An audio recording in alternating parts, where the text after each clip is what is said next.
hello one and all. Old School Gamer 1971 back with yet another opinion. Before I begin, a special shout out to Millie and Lloyd.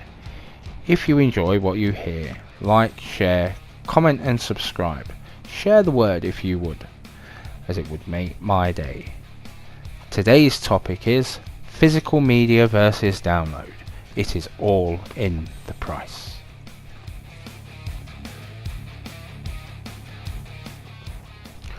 Right, let's go back, way back, to teenage me, when there was no internet and games were on tapes, or at best floppy disks. A game would be one and done. If it had any game breaking glitches, at best there was a type fix or a recall. I'd heard of one, but I can't remember the game off the top of my head. I remember Jet Set Willy.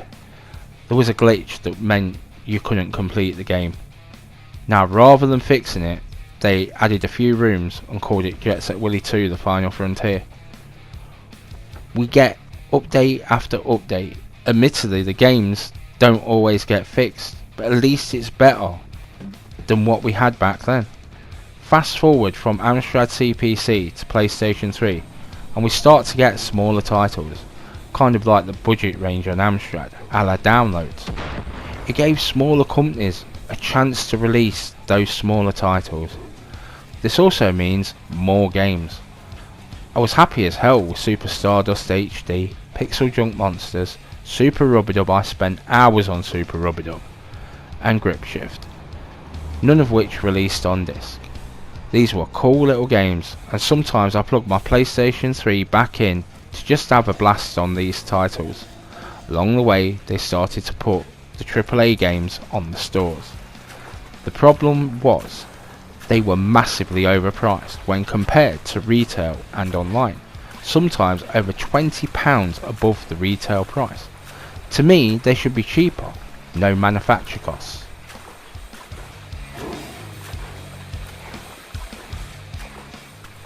Now let's fast forward to today, and whilst the price is not far from the retail price, however, it is still a little way away. Let's say Amazon, where I pre-order most of my games from. The pre-order price. Now I get that we now get the games at 1 minute past midnight on release date. As well, I do like owning a physical copy. Years ago, slipping into McDonald's to have a burger and read the instructions. It's just not the same looking at your phone. The midnight thing is quite big. Living in Leicester, you don't very often get these late night releases in store. FIFA and Call of Duty at best.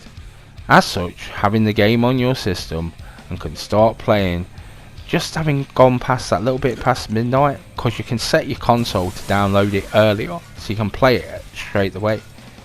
If like me you look forward to these releases, it is amazing to be up and running, and certainly a pretty good reason.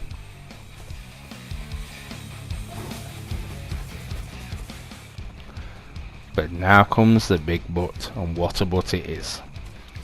With the big releases, you can sometimes take up to a fifth off the price. And considering the lack of anything physical, I feel one cannot see why it has such a high price. Companies set their own prices on the network. As such, I think they're missing out on a trick here. With a slightly lower price, people will be more on board with pre-ordering their games. I get they have to make their money back.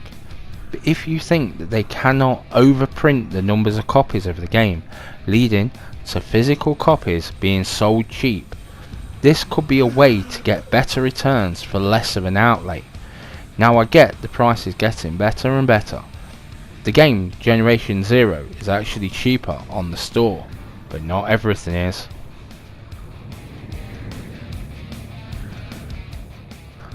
Finally, I will leave you with this.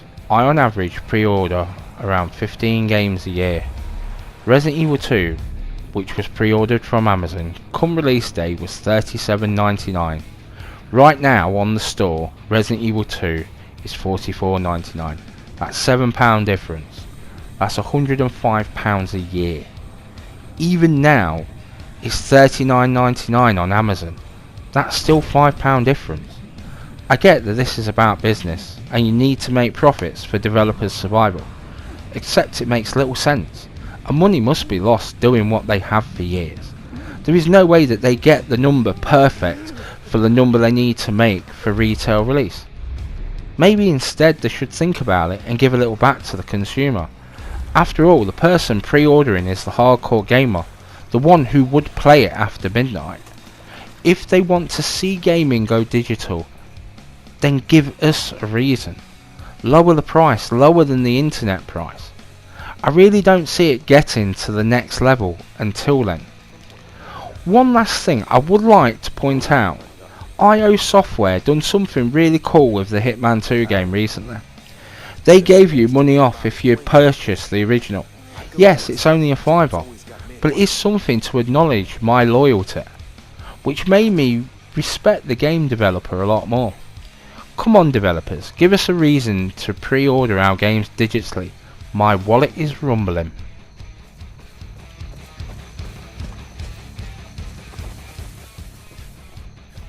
Thanks for listening. Enjoy your day everyone.